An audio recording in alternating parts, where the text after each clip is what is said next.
Do you need the passcode? I don't know. It's not asking me for one. Enter your participant Yep. ID Yep. followed by pound. Otherwise, just press pound to continue. Please enter the meeting passcode followed by pound. Okay. 022524. 524? 524. All right. Thanks for all that. No problem. Hi, Jim. How are you? You are in the meeting now. Sorry, Michelle. It just It's switched okay. over. It switched over to Michelle. I know, I signed back out and signed in. I think I had to sign in as Jim because somebody needs to be signed on to the account. Anyway, long story. No But worries. hi, Dean. I haven't seen you in forever. Are you back? I'm on two places. Hang on. Let me get off this Zoom. Okay.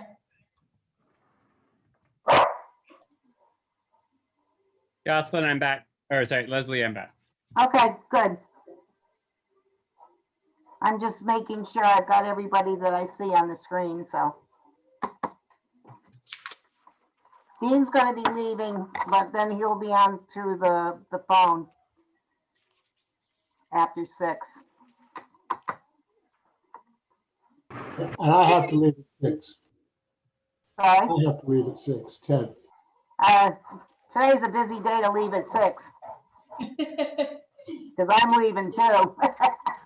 Oh my gosh, everybody's leaving. I have a meeting at 7 that I've got to be at, so. Okay. I'm looking. Lisa's I not gonna don't- be here, so we're gonna go right to Jocelyn as soon as she comes on, Yeah. and we'll do the minutes next time. Okay. The only thing else I had on the agenda was make sure that we have the exact date and time for the forum. Which right now is set for June 3rd at 7. Jocelyn sent the mock flyer, Yeah, I saw that. and we just haven't assigned it a Zoom yet. Last time she did it through the COG, and she thought it might be better if we did it through the Washington so that people see the invitation coming from Right, Washington. right. But she was gonna show me how to set up a Zoom for registration the way she had done before. so, Right, if you want to register to be part of the thing, yeah. Yeah, No, I saw the paperwork, so that was all good. good. And then she sent out, did everybody get what she sent out from the stuff from Chris with some suggestions? Yeah, she sent that and a letter from Janet. Janet, right. Yeah. Is that Janet on the telephone? Is Janet here? Janet, is that you? Oh, no, oh, here comes Jocelyn. I think it's her, but I don't know. Gosh, who- I forget her number. I don't know it off the top of my I head. thought it had a 0 in it. Hi, Josh. Hi, Jocelyn. Hi, how are you? Good. I'm going to make you a co-host. There you go. So you should be set. See if I can find out who's phone. No, it doesn't give a name with the phone. 325, don't know. Is that, what happened to Dean, by the way? I missed. He was here He and has to be at some place. He's on a Zoom right now. So he's gonna call in when he gets in his car to be at this meeting. till So he maybe gets where that's- he's going. so maybe that's his phone. No, it's not. It's not. No. Okay. Okay. Could whoever call in let us know who you are, please? I get nervous when we don't know who somebody is. Hello? I will say this happened to me last week. I was calling in and you were asking me to identify myself and I was talking, but you couldn't hear me. So this did happen, and maybe that is the same thing. For some reason, I couldn't unmute myself. Oh, well, they're muted, so maybe they don't know how to do that. That's true. Jocelyn, do you remember how to unmute when you're on the phone? I've only called in once or twice. It's like there's a number to push to unmute yourself. I could look it up real quick, maybe. Yeah, I don't know off the top of my head. R6. I just figured it out. Ah, It was me. What happens is the mute button Oh, on it your is. phone isn't doing what you think it's doing. Right. Yeah, that's what Right. happened to me. Right. Star 6. So now we know. Sorry Yeah, about that. good to know. I should make a little like sticky note on my computer because I so. Was it star 7? I don't do the phone, so. Hmm. All right, well, what time is it? We're 5 after. Let's get started. We're going to hold the minutes off until next meeting because Lisa cannot be here tonight. So, Jocelyn, it's all yours. All right. So I think what we were going to go over is the invitation and making sure everyone's good with the June 3rd date for the next community-wide forum on the housing plan. And then talk about those draft slides for that meeting, which includes, as you recall, the strategies, draft strategies that have been proposed and some polling questions to get feedback from attendees about those specific strategies. Those are the major things on my list of things to do. I think that many of you were, I guess I just quickly wanted to, give an update. I did attend the last zoning commission meeting. As you know, we wanted to kind of, obviously keep them in the loop in terms of the housing plan process and see if they had any initial feedback. And Michelle, you were there, but I think long story short, there wasn't really much specific feedback around any of the zoning strategies being proposed. So I think it was still good to go and explain to them, the process and, have them more in the loop. But so that occurred. I don't think there's much to say about it at this point. And all right, so and then I did also email around to everybody, I think, the comments from Chris Charles that were received and also the comments from Janet Hill about some of the strategies. But if it's okay, we could also kind of talk about those in the context of how we present proposed strategies at the forum, unless you guys want to talk about those up front, or we could talk about them separately after we cover the meetings information. What do you want to do? Can I just make a comment on Janet's page? Yep. Because I read it and I keep rereading it.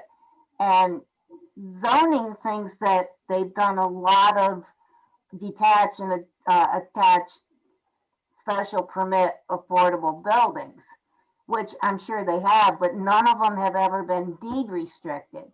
And, it's kind of a conflict what's written here, that they've done 105 to 175, but unless they're deed restricted, it doesn't fall under affordable.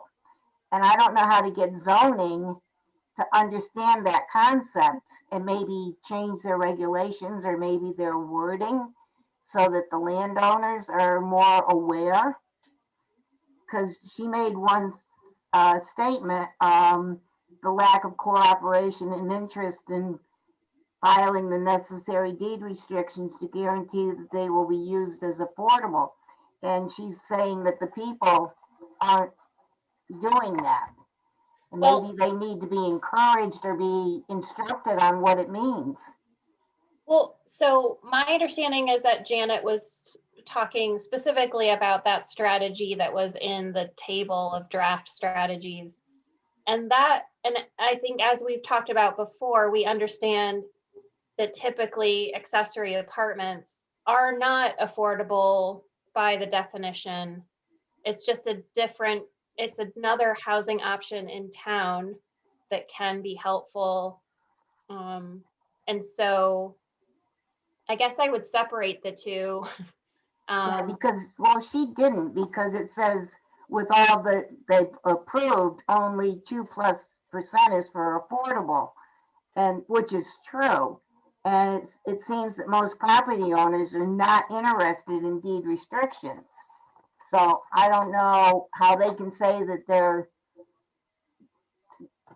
on board with affordable, but yet their regulations aren't clear enough for people to understand what they are. So maybe we need to ask them to reevaluate some of the wording. Yeah, Michelle.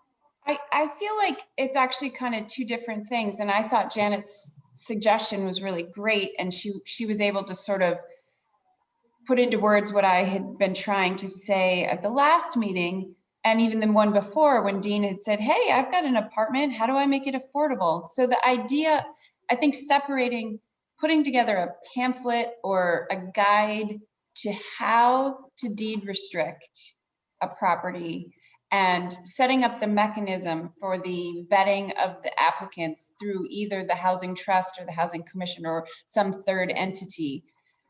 Because there's not a real clear pathway to making any of these accessory apartments affordable, it doesn't guarantee they'll want to, right? And that's the zoning thing. Zoning's already done their job to make it as easy, I mean, as able as possible. They can have a detached, they can have an attached, they're being built. That's not the issue. No, the issue is the understanding of the word affordable and the need for the deed restriction in order to get that. And this is where I'm finding conflict in what she wrote. But I don't think that's really zoning's, it's not, they don't really care. I don't want to say they don't care, but the intent of their regulations is not for them to be affordable. It's to allow people to build an apartment for their mother-in-law or for whomever. And but if we could make a pathway for affordable. Yeah, and I think what Janet, that my understanding of what Janet was reacting to is like, if you're going to spend the time and the resources to create a guidebook about how to create accessory apartments, what she's saying is people are already doing that. You know, they don't need a guidebook. I think what she's saying is if you're going to spend money and time writing a guidebook or a pamphlet on how to do something, then address this other issue. Right. Right. And I agree. For whatever it's worth, I agree with that sentiment. I think it's a great idea because even as we were trying to talk about it in our list of strategies, it's not really, I don't think this committee is even really clear on how to do that. Can I just jump in here real fast? Because I do have some information about this that, I mean, I hate to be the skunk at the party here, but the problem with accessory apartments and their affordability isn't really, I mean, Leslie is right. We shouldn't be conflating accessory apartments with affordable apartments because they're two different things.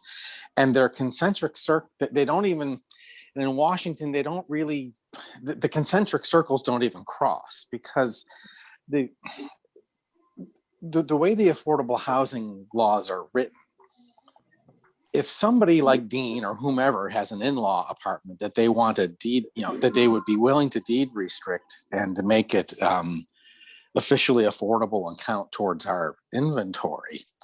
If it's an attached accessory apartment, the minimum term for the deed restriction is 10 years. And if it's a detached, I think the minimum term is 30 years. It might even be 40. I'd have to go back and look, but the other one I'm positive on.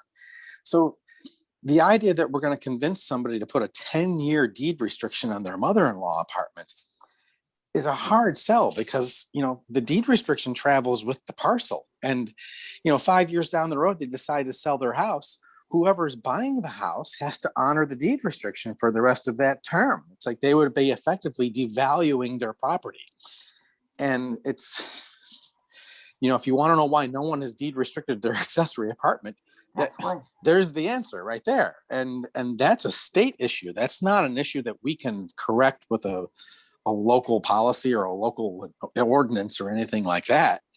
Those restrictions come from 8-30G. So that's, I looked at this issue 15 years ago when I was chairing the Housing Commission and the law hasn't changed. So I mean, we can, if we want to look at accessory apartments in terms of providing housing opportunities, well, okay, well, we're already doing that, and we have been doing that, and we've created a bunch of accessory apartments in town. But in terms of it being a large capital A affordable housing strategy, I'm sorry, but it's just not one. Full Yeah. stop. Yeah, Yeah. I agree. And I think most of us agree on that point. Yeah. Yeah. All right, so if you guys don't mind, let's talk about the June 3rd forum. Just make this bigger.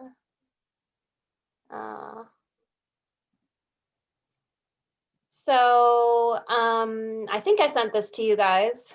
This is a draft flyer for, again, the second community conversation about the housing plan. And this one, again, will be focused on, what are some specific goals and strategies, and really, again, through the polling questions that I drafted in those slides. And again, that's what I'm hoping we can discuss tonight.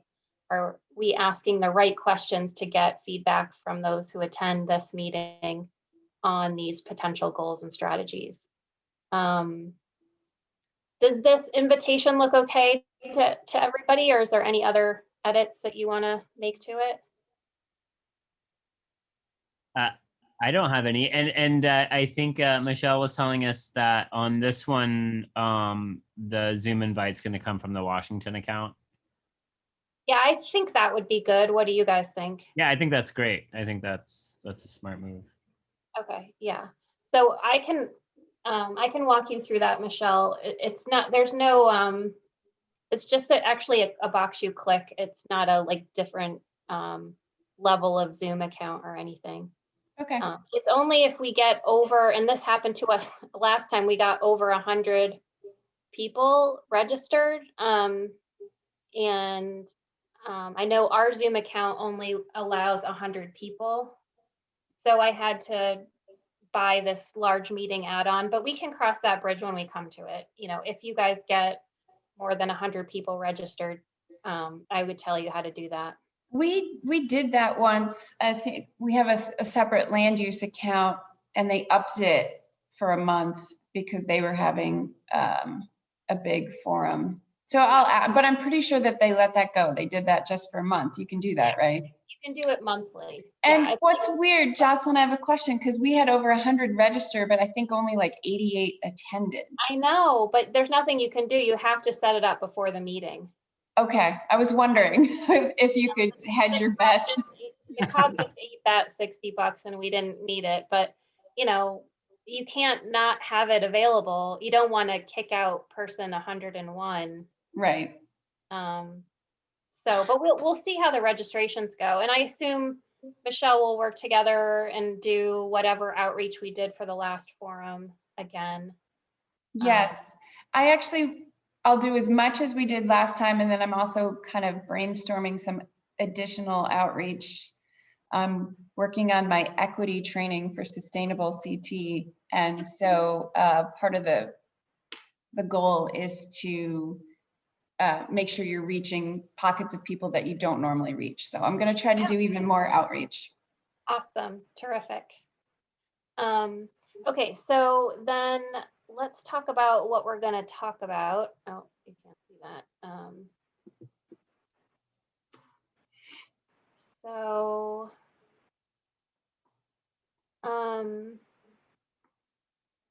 All right. So the agenda, I thought, again, would be reviewing some specific goals and strategies and getting feedback through the polling questions. And of course, we can also just have people type in the chat box or open it up however you want to do it, maybe depending on how many people register. So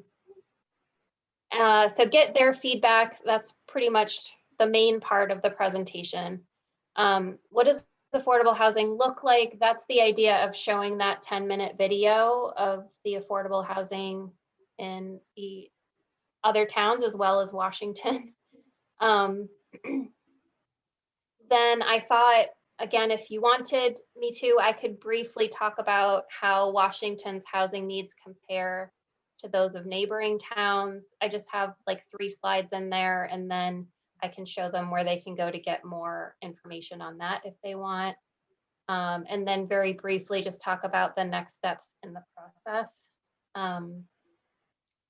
And should we go through these slides and then come back and talk about who wants to cover them?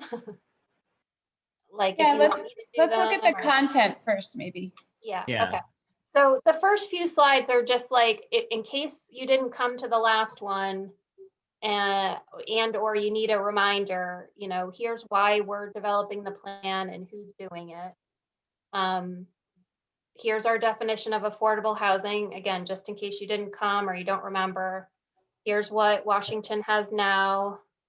And then I just kind of stole the slide from the last one, just the summary, like here are the housing needs from the data analysis for Washington.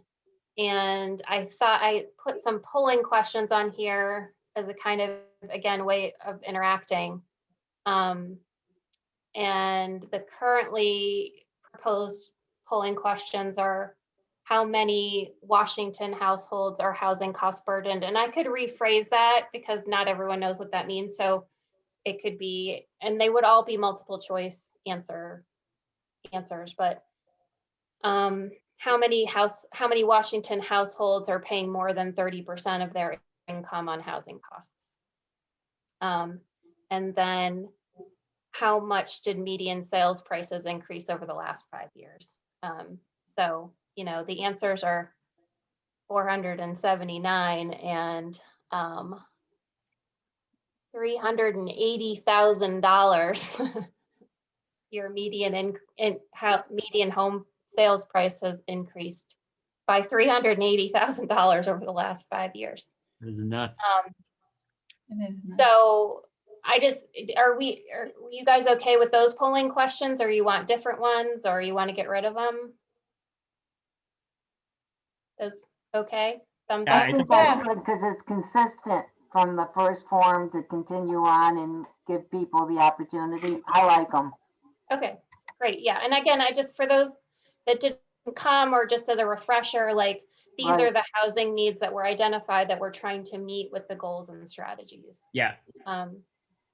And I'll just, again, very briefly go through this, not in depth, and tell them if they want more information, they didn't come to the first one, they can watch that or view the slides.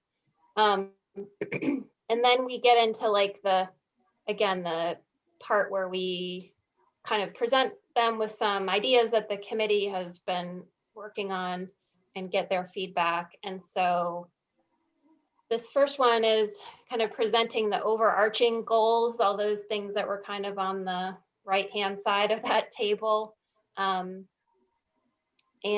asking, the polling question would be whether they support those 4 overarching goals. We could keep them all together like that and just ask one question, or if you want, we could ask whether they support first-time home buyer options, it just takes more time to ask 4 separate questions versus, because I'm guessing it takes it can be pretty fast, but you've got to launch the question, you got to give people a few minutes to press the button, and then you show the results. So, you know, it could take a minute or 2 per question. I think it's okay to put all 4 together based on the feedback we got last time. Yeah. It was a pretty friendly audience. So I think grouping them together will probably be fine. Yeah. And people can offer different, you know, opinions. Well, I would say as whoever's moderating this one, if we get a lot of no's, then maybe we should stop right there and try to figure out which of the 4 seems to be the most trouble. I'm guessing you're going to get most saying yes, they support these 4 goals. Yeah. I agree with that approach. So then the second question is, again, there was a discussion about kind of an overarching goal of 30 new affordable homes over the next 5 years. And the polling question, You have Wait, your, Jocelyn? yeah. So in the question, you say units, and in the slide, you say homes, and I think you should stick with units.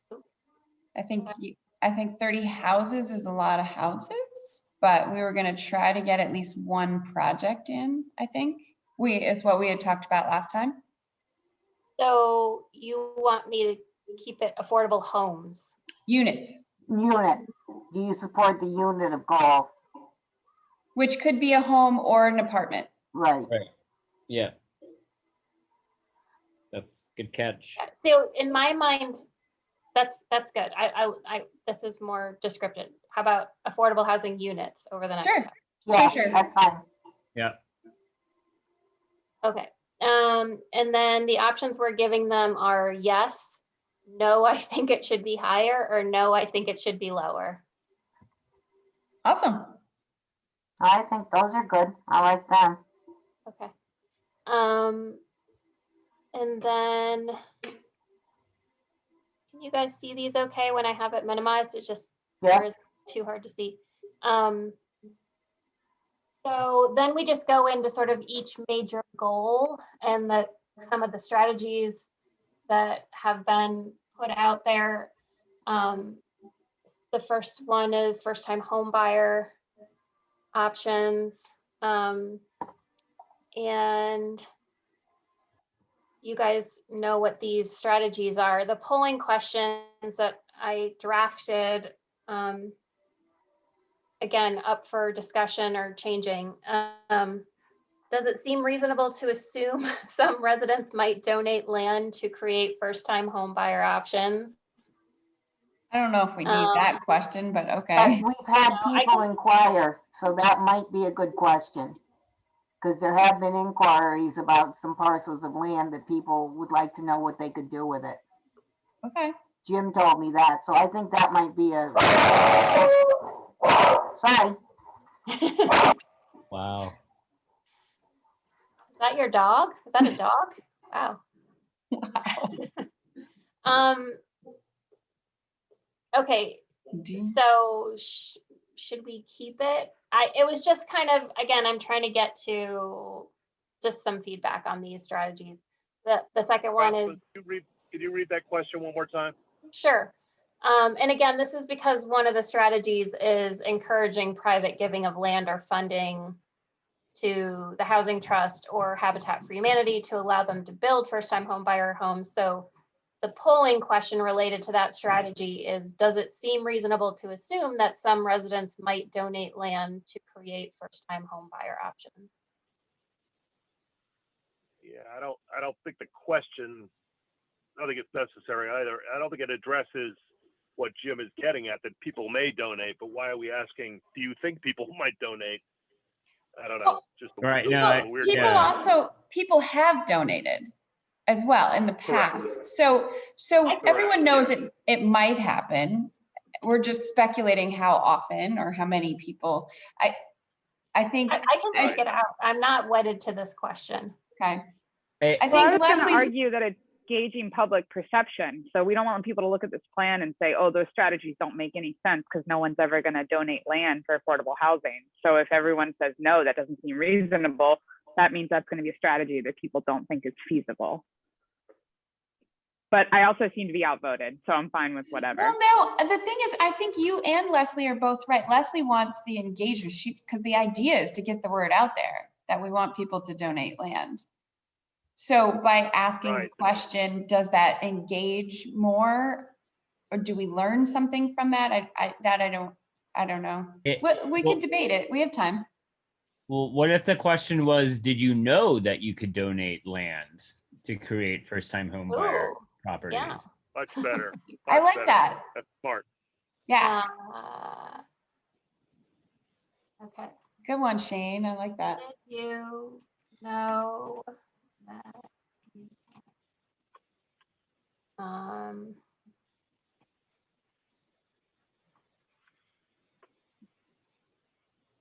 Okay. The second question is similar, kind of along those lines. Do you know that Washington property owners could qualify for tax deductions for donating land to the Washington Community Housing Trust or Habitat for Humanity. Do you want that in there? Or, Yeah, I Yes, think that I goes would well like with that to stay, Yeah, they go together. Yeah, that reinforces the first one. right. and then the other one was, did you know that you can subdivide a lot for affordable housing if your parcel has not yet been subdivided since 1955? We talked about this at the last meeting, that people can do that. I remember talking about it. Do we have it in our list of strategies? It is in there, yeah. But I think all of these I ideas see will it. make people more understanding of what we're trying to accomplish by just putting this out there and reminding them or letting them know something they might not have known before. Yeah, I would leave it. It seems, I believe yeah, it. yeah. Okay. I didn't know that. Now I do. Do you know if your land has been subdivided since 1955? That I don't know. Yes, Okay, Jane, so- it has. Oh yeah, I was gonna say probably. So that is goal 1. Goal 2 is around the downsizing options strategies. So figuring out how to potentially create some more smaller size, 1 or 2 bedroom accessible, lower maintenance options, and the strategies we've been talking about potentially. And again, these are all, and I don't know if you want to go into this at that meeting, but these are usually the lowercase a of, just creating housing diversity, not necessarily having them be affordable per se. But possible strategies include allowing duplexes, allowing townhouse style homes in the village or business districts, allowing the conversion of existing larger homes. Currently you allow that, but only homes built before 1950 qualify for that. So the polling questions as currently drafted are, would you support allowing 2-family homes where the soils or septic capacity allows? Would you support allowing townhouse style up to 4 units attached homes in the village or commercial districts? Would you support allowing the conversion of existing larger homes to 2 to 4 units no matter when they were built? And would you support an overlay zone for the village or commercial districts to allow more diversity in housing options there? So that's that idea of the overlay zone that Wayne developed a bit. I think those are great. Yeah. Guys, I hate to be rude, but I have to jump off. Thank you all.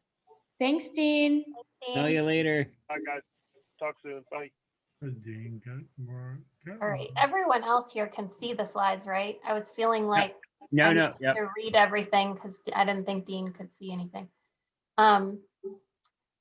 Okay, so, and I just thought when we talked about these strategies, and a few of them are related to the village or business district. So I thought maybe before we hit the polling questions, we could show people where those zones are so they can kind of, I circled them, these are my circles. So that people could get a sense for where if they don't already have it in their mind, that they could see that that this would be proposed in those 4 distinct places, not necessarily everywhere.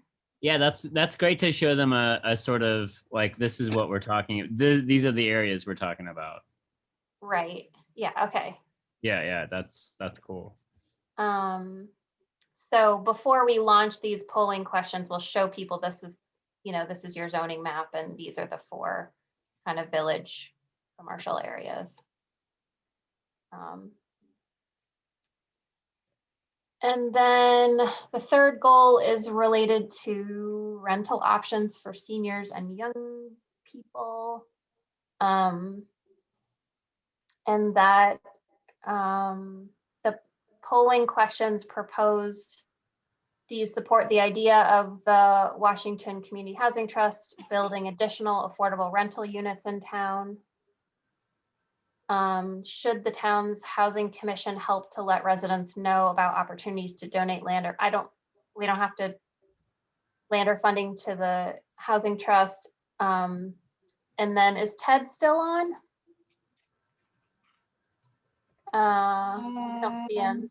No, I think he said he had to leave for another meeting as well. Okay. I didn't know if they wanted, I know some of the local housing organizations would be happy to have more board members and more volunteers. Ted and I were just talking about that. Or I ran into him on the way to the post office the other day. And he was talking about how they could use some help. So I would imagine he would say yes. We could still check in with them before we launch that, but I think let's leave it in for now because he was just saying, hey, if you hear anybody, let me know. Yeah. Okay, terrific. And again, just because people are interested doesn't mean they have to let them on their board. Right. But, better to put it out there in case there are some folks that, might be great additions. Anything else? Are these okay questions? Anything else you guys want to add? I don't want to take us too far off the topic. Wayne's still here, I'm thinking, right? I just was looking at the map of the districts, the commercial districts. And right now, the way we have our proposal written, we say allowing for denser housing in the commercial districts. I think it says a more of a diversity of housing options. But for the most part, the commercial districts are pretty full with commercial. There aren't a lot of housing potential spots. Yeah. But I think the idea, the concept has always been to allow denser housing near the village centers, because if you just look at the depot, for example, if you were to go extend out on the major road, out river, out school, out 47, the housing is denser, in a sort of a circle around the center. So is it reasonable to maybe put forward to one of our strategies or should the overlay zone not be in the district, but just beyond the district? I don't know. Yeah. Well, I'm sorry, sorry. That's right. I would just say, I think the best phrasing would be in and around the village center. Okay, good. And my proof of concept draft of a proposed overlay zone, if whenever you propose any zoning regulations, you're going to say, well, we're going to create a district. The first question out of a zoner's mouth is going to be, where is this district? And so as a starting point, I said, okay, let's just take the business district, and any property that's in the business district, either in whole or in part, is therefore part of the new village district. And because it's an overlay, the commission can add properties to that district and expand it over time if they see fit, but they have to make sure that the district stays contiguous. What you don't want to have, and which I don't think anyone in town would sign on to, is the ability for the zoning commission to just create a spot somewhere else in town and say, or you have, let's say you have the overlay around the depot or around Marbledale, and somebody out on the farmland and forest land says, put my property in the district. And all of a sudden you got these little islands of density that, the slang for that is spot zoning. And that's generally frowned on in planning circles. And I don't even think you get the planning commission to sign on to that. No, I think your idea of in and around helps. I think in is just not super helpful. I like the process is going to be just as long to get possibly a little bit more if we add around. I don't know. Yeah. Well, and I would say one of the things I wanted to talk to you guys about is, and this came up in Chris Charles' comments, was about, again, potentially doing some, I mean, I did look at some of the mapping that has already been done in the town around like soil suitability for septic. But I think that it might be helpful to do an analysis of the four, and Chris again recommends this, I believe in his comments, of the parcels in and around those four, village center areas, and look at the soils for septic in relation to the parcel boundaries, because I do have, Shelley sent me today the map of soils, but it doesn't have the parcels overlaid on them. So I'm sort of wondering if one of the next steps in this study could be a mapping analysis that I think HVA could do fairly inexpensively to overlay the soil capacity for development and the parcels, and focus in on the village center areas to just That get, sounds try like to get a good idea. Like to have a map with that information on it sounds pretty key. Wayne, does that sound okay to you? Oh, sure. I mean, we essentially have, from various data points, we pretty much have this information already. I mean, Yeah. you can only, from a mapping standpoint, you can only get so granular. I mean, you're Right. never going to be able to spend the money or do whatever to like walk on individual parcels and do perks and deeps or anything like that. But Yeah. but in terms of just outlining where the Class A soils are and where the Class B soils are, and overlaying that with, the assessor's grid, I think we pretty much have the mapping data on hand to do that. I think that's probably not that. No, I Yeah. guarantee you Stacy could do this for us in like an Mhm. hour. Yeah, and Um, so I think we already have the data points that are necessary for her to Yeah. do it. It's just that we've never actually done a map that superimposes all that information on one document. So that could be useful. Exactly, yeah. No, yeah, you have all the pieces of the information. It's just putting it all together in one map that shows this group specifically what it is interested in trying to analyze. So I'll look into, again, I think that it wouldn't cost much and it can be covered by this. We have funding in the budget for mapping. So I'll find out what it would cost for Stacy to do that, and I'll get back Well, to you guys. that's no problem. The planning commission has already set aside money for all sorts of mapping for the town, and we're probably not even going to use the budget that we've sent. So the money's not going to be an issue here. So if need be, we just throw it under the plan of conservation and development budget, because that's what's paying for the mapping that's being done now. So. But interestingly, if there's money left in the grant, it would be nice to have that map to include in the final report, I think. Sure. Which might move faster. I don't know. Are you talking about your POCD budget for starting July 1? We have money for mapping in the present budget right now, and in the budget and for the next year's budget. So, but if you want to pay for it through the grant, that's, I was just offering that in case money was an issue for this project. No, one more map on the planning budget's not going to make or break us at all. So. Okay, well, I will move forward on that. May I ask a question to this group about how that information could be helpful to somebody trying to look to find? I mean, it would essentially be a map and help developers or whomever sort of identify soils that will be able to support multi-unit septics or big septic fields, right? Yeah, I mean, again, like Wayne pointed out, it's not, it's more of a planning level analysis because, but yeah, it could help basically figure out what parcels would be good to do the actual soil testing on and figure out what, Right.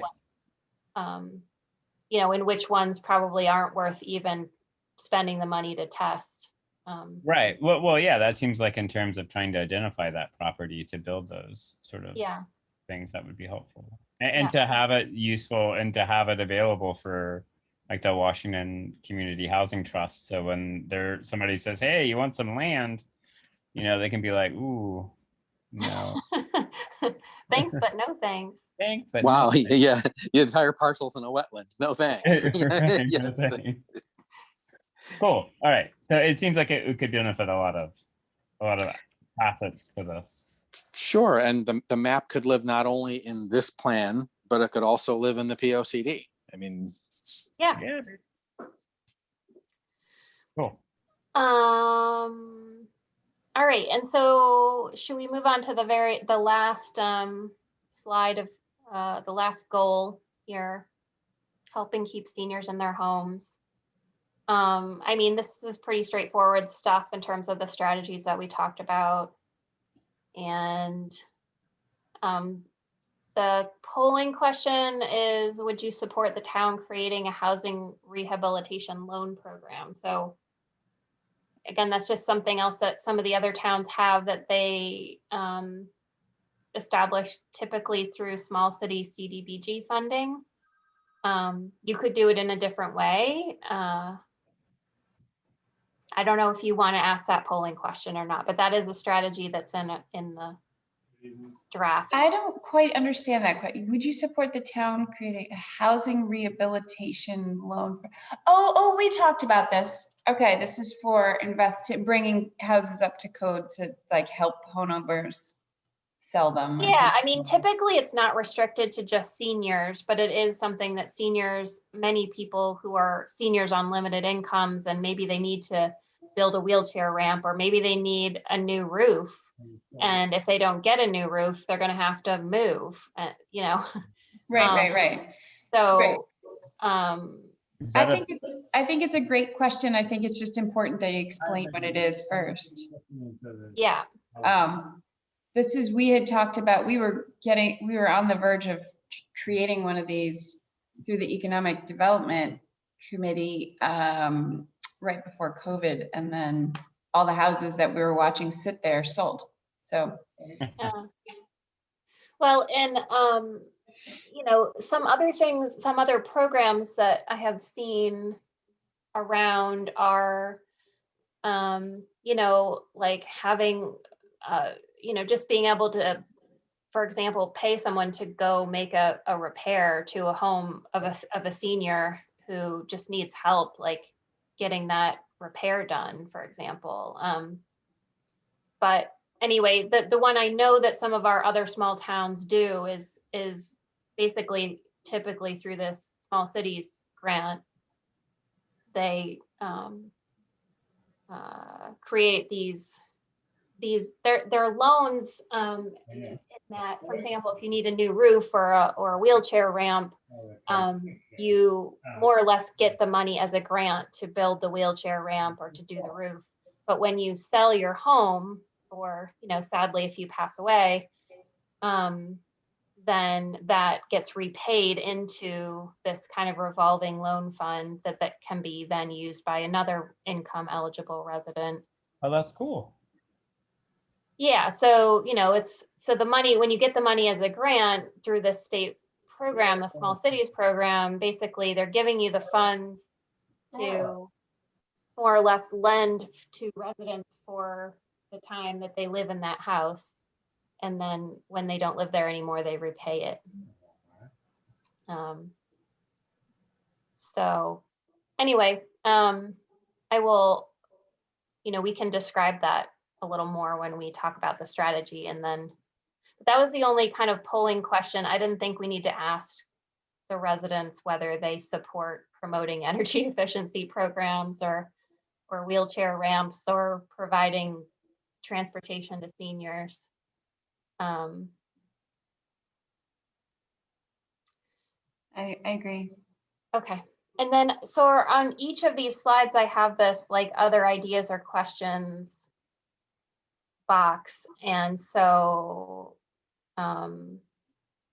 to kind of, again, and I don't know how you want to handle it. And I again, I think it might depend on how many people end up attending. If you've got, 80 people there, it might be hard to just unmute everyone and let them offer up their ideas and questions. So you might want to use the chat box for that or wait till the end.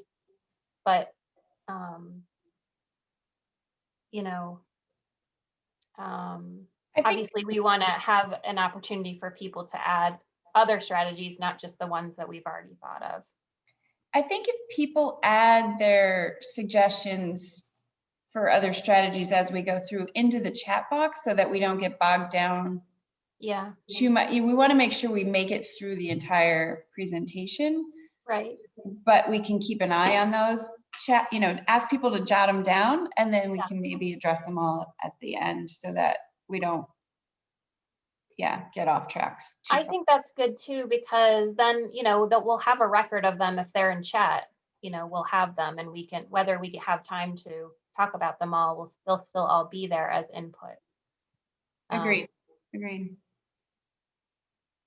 I like the idea of asking people for ideas that are specific to a certain goal,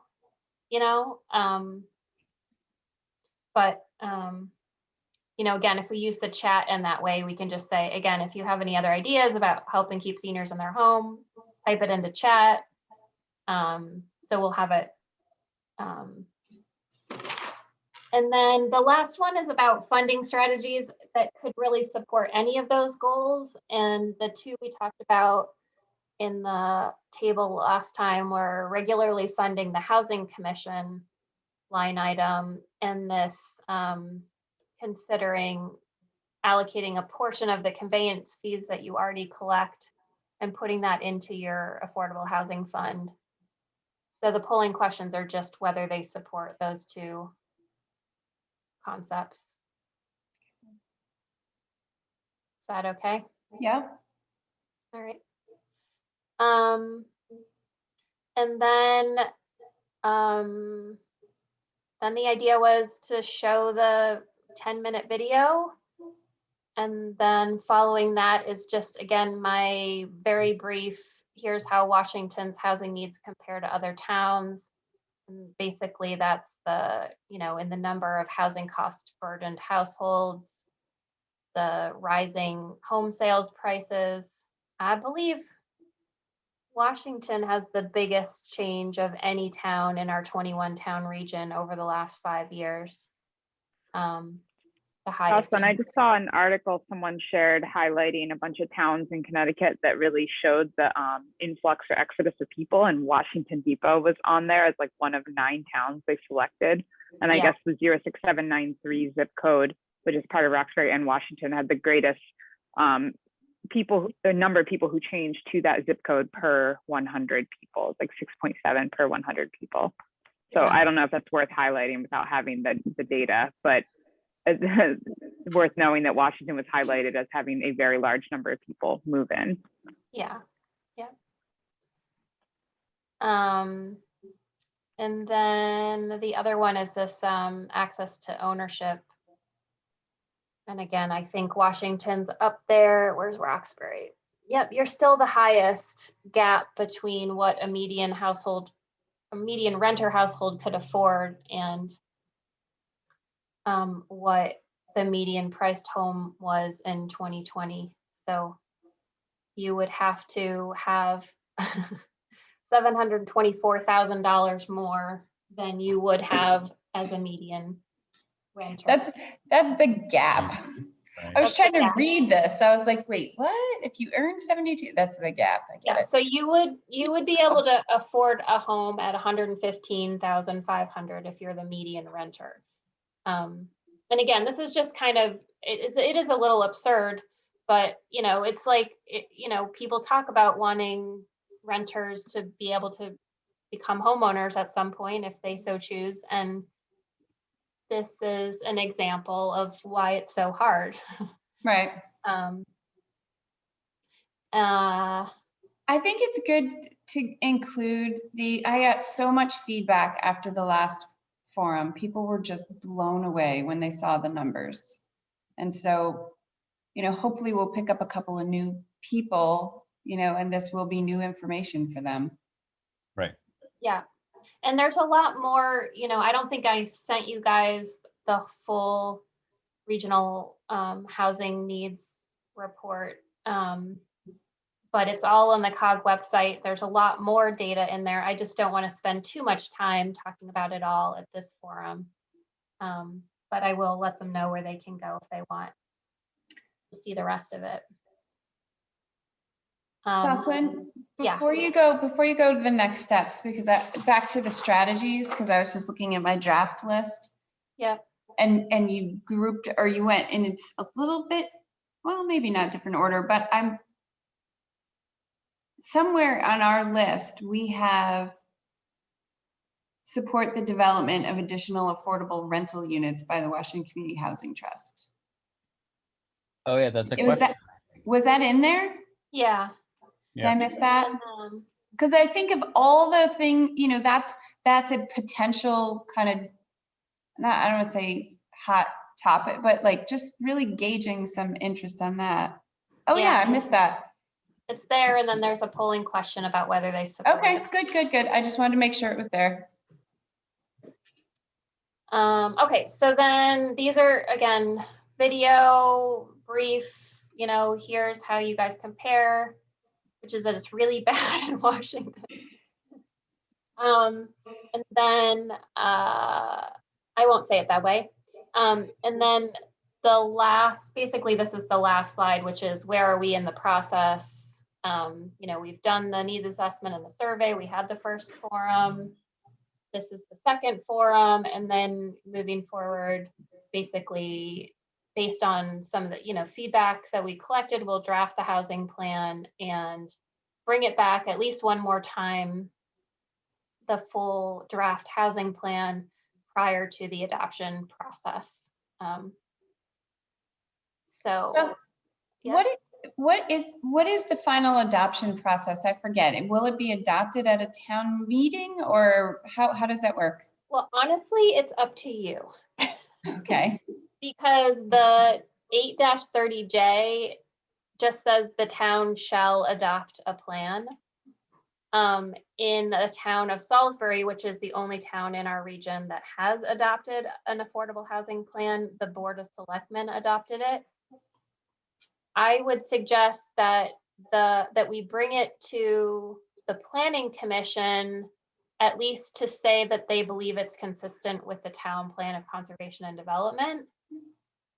And then I would suggest it get adopted by the Board of Selectmen unless you guys feel differently. I think you're absolutely right, Jocelyn. To give perspective here, the plan of conservation and development itself is not adopted by a town meeting. It is adopted by the Board of Selectmen. So there's no need to hold this plan to a higher bar than we hold the POCD. So, but yes, it is a good idea. Anytime anytime a municipality adopts or changes any of its regulations or ordinances or plans or anything like that, they do have to come before the Planning Commission to make sure that they're consistent with the POCD. But once the Planning Commission signs off on it, approval is really a matter of the Board of Selectmen. And obviously the Housing Commission. Well, they would be, I'm assuming they would be the presenters. Right, Yeah. yeah. They would be presenting it to the Planning Commission. So yeah, just wanted to make that. yeah, I mean, so yeah. That's good. That's good to know, because I was just wondering, so then it does make sense maybe to have one last like presentation of the plan to the public in a forum that's not necessarily a town meeting for input. If it's not going to go to a town meeting, if it was going to go to a town meeting, I just felt like, oh my gosh, that's a lot of. Yeah, I mean, obviously the Planning Commission meeting will be open to the public, Right, and right. the Board of Selectmen meeting will be open to the public, and I would assume they would allow public comment. But yeah, I mean, and it's up to you guys. If you don't want to do another public forum, we don't have to. it's just, you know, one more opportunity to get back in front of people and say, you know, this is what we're thinking of proposing, you know, give us your feedback now. Right. But it's totally up to you. I mean, again, the adoption process is a public process, and you could do outreach and invite everyone to the, you could do it however you wanted. There's nothing in the statute that requires any specific process. Okay. Michelle, are you thinking that we wouldn't do another one or that we would? Maybe, I'm not sure. I'm kind of on the fence. Maybe we'll see how many people Like see come. how the next one goes. Yeah. Yeah. I guess because it will be basically just presenting, Here's what's in the plan. the final plan. But Right. if we're not going to be taking input, I mean, I guess we could always still modify if we get a huge amount of input or some great ideas. But well, I think whether you want to have another forum or not, that's, I mean, we're going to have one next month. So let's just see what read the room. But Right. when the Housing Commission presents this to the Planning Commission, that will be a public hearing. So there will be public, that can essentially serve as the town meeting or whatever, when people want to, ask questions or voice their, their views or whatever. We do the exact same thing for the POCD. Before the POCD is presented to the Board of Selectmen for approval, the Planning Commission holds a public hearing and presents the final plan to the people. So this, I can envision a very similar process here, where the Housing Commission comes to the Planning Commission, presents this plan, and we discuss it and we open it up. So thank you, Wayne. That's really helpful, because I don't want to discourage public participation in any way. I'm just looking at this schedule, and I don't know if we're scheduling a forum and then 3 weeks later there's a public hearing on the same topic. I don't want to wear people out. I don't want people to feel like they, that we're continually presenting the same information again, and there's nothing new. Well, should I go? Do they need my support? So I just want to be. Why don't I take this bullet point out? Then we can play it by ear. Yeah, because the public hearing, if we take the suggestions from this forum in June and put together the final plan to go to the public hearing with the Planning Commission, that'll be July, August. That's a month later, taking the very same information that we've presented in the last two forums. So I just don't want to. Should I say on here, the draft plan will be presented by the Housing Commission to the Planning Commission at a public meeting? I think that's good information. That was new learning for me. So I think we should share that. Yeah, because that in fact is what will happen at some point. Yeah. Yeah.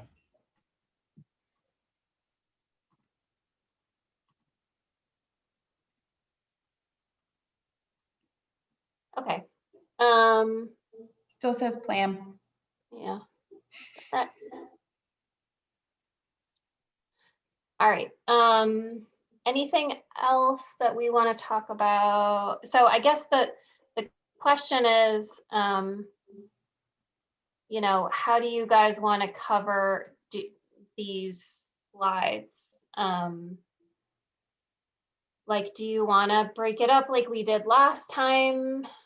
Do you want, I mean, I'm obviously happy to cover the regional housing needs assessment slides and I'm happy to cover whatever slides you want, but I liked how we did it last time in terms of you guys kind of taking the lead and you know, presenting the information, at least some of the information. Well, we got some really good feedback, or at least I did, about having the different voices. People liked hearing that. Like maybe somebody from the Housing Trust could talk about the, you know, there were a couple of slides that were pretty Housing Trust heavy. Well, I don't think the Housing Trust, though, should be presenting or proposing the strategies related to the Housing Trust. Oh, yeah, that's a good point. I think that should be the You're right. You're the right. commission or Well, then maybe we just kind of divvy up. should we what if we try to have 3 people, me, you, and who else wants to be a speaker? We could sign Dean up. Yeah, Dean, make Dean do it. Yeah, I don't mind doing it either. Yeah, actually, I think that would be good if Lindsay did it, just to hear from somebody younger in the community, you know, like. Awesome, I agree. Yeah, I do a lot of these for work. It feels like over the past year.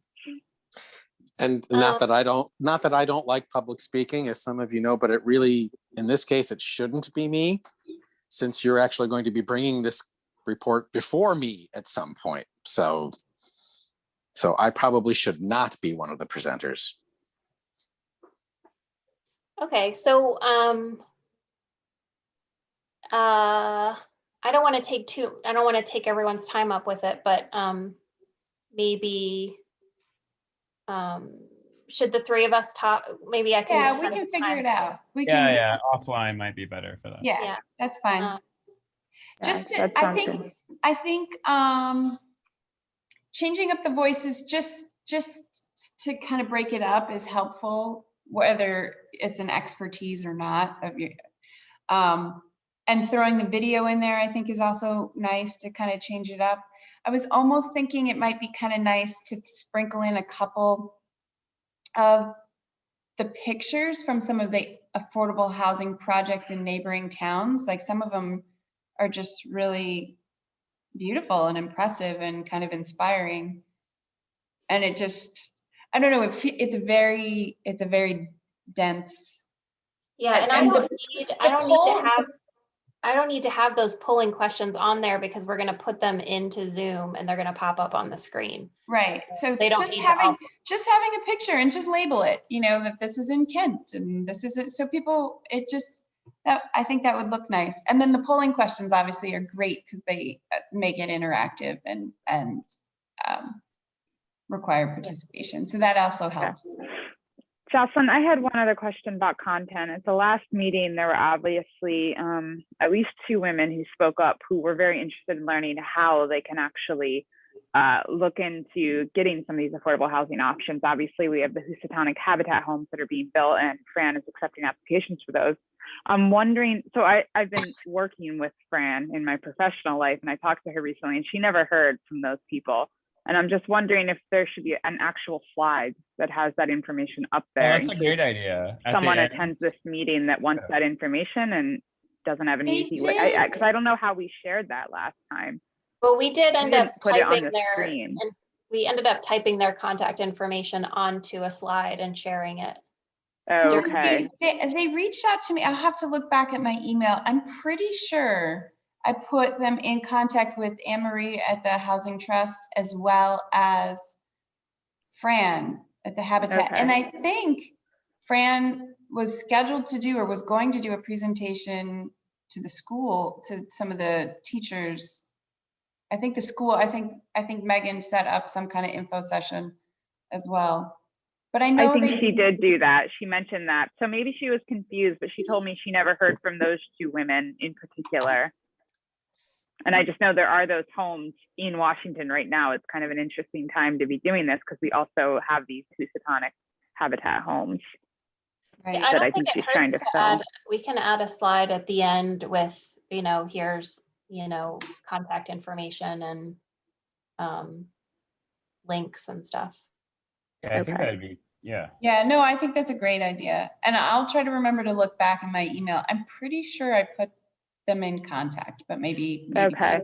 Maybe I just not. wonder if that process is daunting. I heard her say at one point that it's like almost a year of like training and sessions and all these classes that people have to go through. I wonder how many people just get frustrated and don't want to deal with it for that particular housing option. Well, and Habitat is specific in that it wants the families to help build the houses as well. So, I mean, that's what. Oh, is that true? I didn't realize that. Yeah, almost unless you can sometimes Habitat turns over houses and you don't, but then you usually have to, it's the sweat equity piece of a Habitat house, what they call it, sweat equity. So you either have to work on your own house or you have to work on someone else's house to put in that equity. Interesting. So yeah, there's a lot of hours that you have to put in. Right. I've heard that feedback too. Yeah. It's a little daunting, but. Yeah. So I know that we didn't get to talk about all the things that Chris had suggested, but we are at 6:40, and I do think we'll have a chance to talk about, again, the strategies specifically the next time we meet after we get feedback from, the forum. So we could talk about that then, unless you guys want to talk about anything else now. Well, just one of those strategies, the Steep Rock partnership. I assume someone is in contact with Steep Rock. Maybe we should make that clear that this isn't something that we haven't approached them about, like that they are, since just because they are mentioned by name. I think that was mentioned in Chris Charles. I forget what he said about it, but it jumped out at me. And then it was like, oh, I assume that's been discussed with them. Well, I was that Bill is on their board. Right. I also did talk with Brian about it, but I think you're right. We were talking in sort of general or theoretical terms, but I think if we're going to name them in a presentation, we should just give a heads up. I'd be happy to reach out to Brian and just clear that with him. That would be great. Okay. And I know there is precedent. Bill did say too. Right. And there is precedent for that kind of thing. I guess there was a home that was donated and then built in collaboration with they worked with the Housing Trust on it. But so there has been that partnership in the past, probably because of Bill. But I love that. I think that's a really interesting strategy and I love it. Yeah, it's interesting. It's possible. I mean, one of the burdens that Steep Rock will have is that many of the properties that they are given actually have specific, instructions that they are never to be developed at all. So it's, just because Steep Rock has a holdings of, quite a few acres, doesn't mean that any of those acres could be considered. In fact, once they start looking at the nitty gritty of all the different deals that they've made to acquire those parcels, a lot of them are just a no-go from basically the family's wishes. That's why the strategy is around new donors and not going back at all. But if and when they get approached by other landowners and they're getting offered something with low conservation value, they could offer this other option. Right. So maybe a piece of this is going to be like developing some sort of messaging strategy around how do you convince someone that approached a land trust to donate land for forever preservation to consider affordable housing otherwise, because it's really going to come down to how you have that conversation with a potential donor. Well, I don't think we need. Bill was saying in this specific situation that he was talking about, this property owner just wanted a tax write-off. It wasn't necessarily that they were happy to donate it for whatever. Okay. Well, that's good then. They also sometimes get very large donation, large acreage, and talking to them about subdividing off an acre or two up to 20 right, for a housing unit. might be another strategy, especially if they get the same tax write-off for the entire donation. So Right. they could still preserve open space if that's what they're looking for 80%, if it's a larger donation, which happens sometimes. Yeah, it does. Yeah, it's a tough sell, but it's not impossible. I mean, I know from past experiences with this that didn't turn out very well for from a housing perspective, that, there is I don't know how else to say this, but to say this, is that, and there are a lot of cases where if you have a person of means has a large amount of land that they want to donate, they dedicate it to permanently preserved open space, they get nominated for the Steve Reich Award, and if they set aside a couple acres for affordable housing, they stop getting invited to cocktail parties. So, and I don't know how else to say it, but to say it. So like that. So Well, I would invite that is a tough my thing. cocktail parties. Yeah. Right. Well, So it's really long-term changing the narrative around what is an admirable thing to do with your land. And I think people are realizing more and more that this equity, justice, diversity piece is very, very important. So hopefully that conversation is shifting.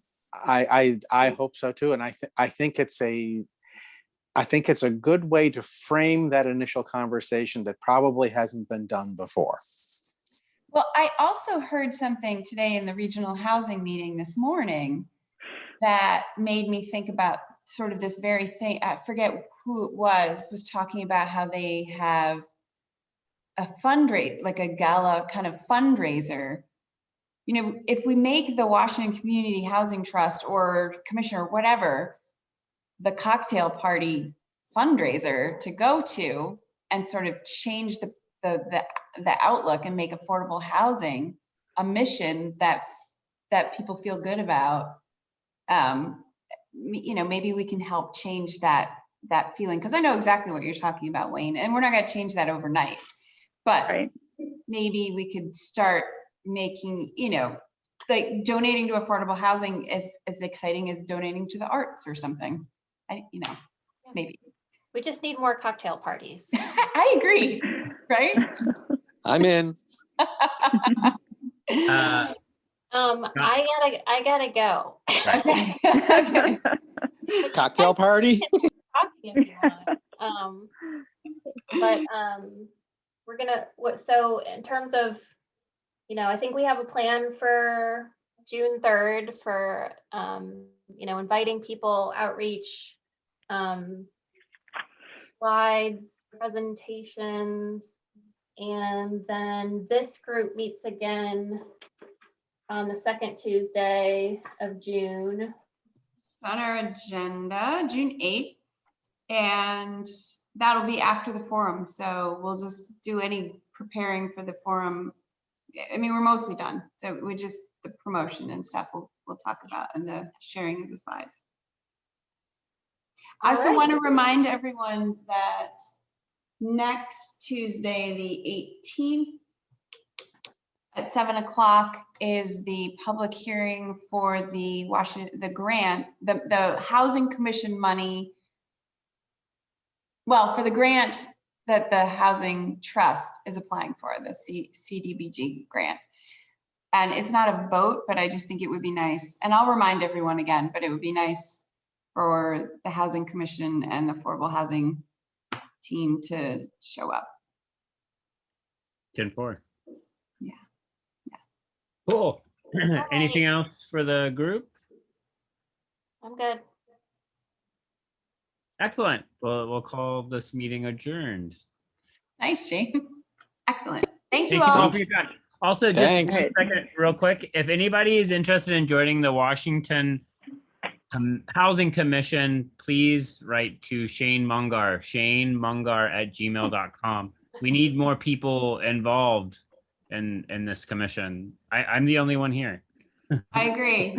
I've been trying to recruit, Shane, and I'm Should gonna. I also put that on I'm the pointing my slides? elbow at you, Lindsay.